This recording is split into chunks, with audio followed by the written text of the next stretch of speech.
Retirement. I'm finally finding my political voice. Hi, I'm Wes, and welcome to WeWa on the Net. Thank you for joining us today. I've always kept my political views mostly to myself.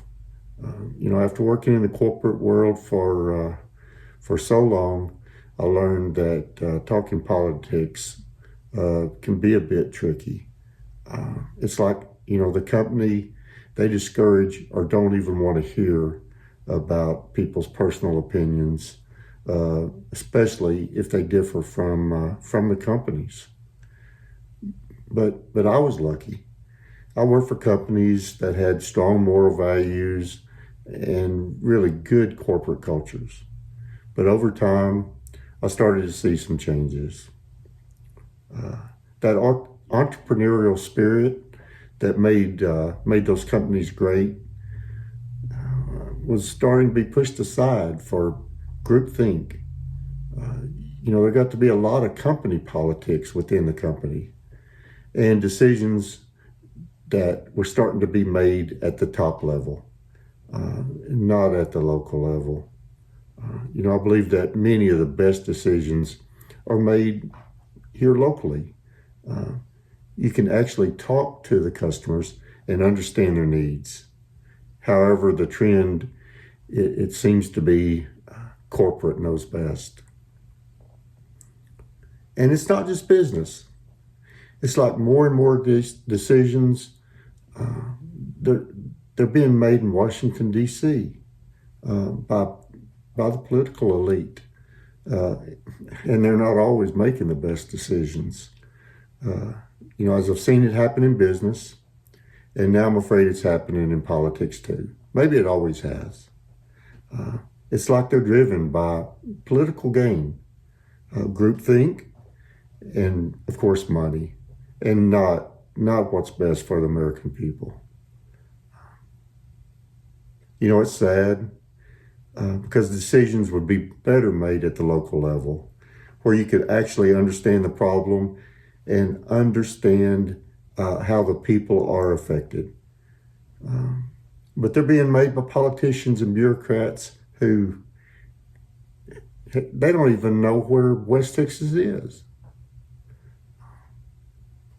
I know some government oversight is needed, but it should be just that, oversight. The federal government and its bureaucrats should be focused on helping us and not telling us how to live. Remember, it's just like in business. It's the people, not the government, that makes America great. The whole idea of American exceptionalism and thought, especially if it's different from the government or certain political parties, it's not really encouraged, and in many cases not even tolerated.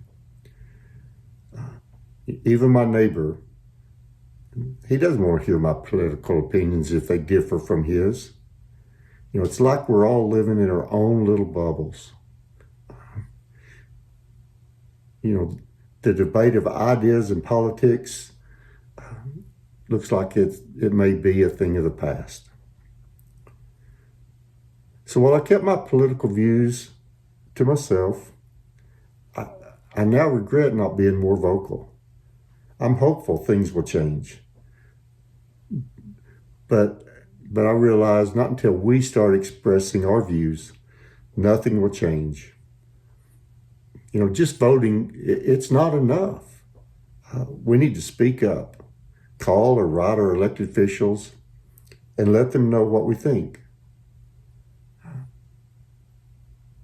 We can all do more. Today is here in town, we've got a school board bond election. I suspect not many people's going to show, but after we get through here, I'm headed down to cast my vote. I'm even thinking maybe I ought to go down and sit on a couple of the, just sit and watch on a couple of the city council meetings, just to kind of do my part. Let me know what you think. Wes out.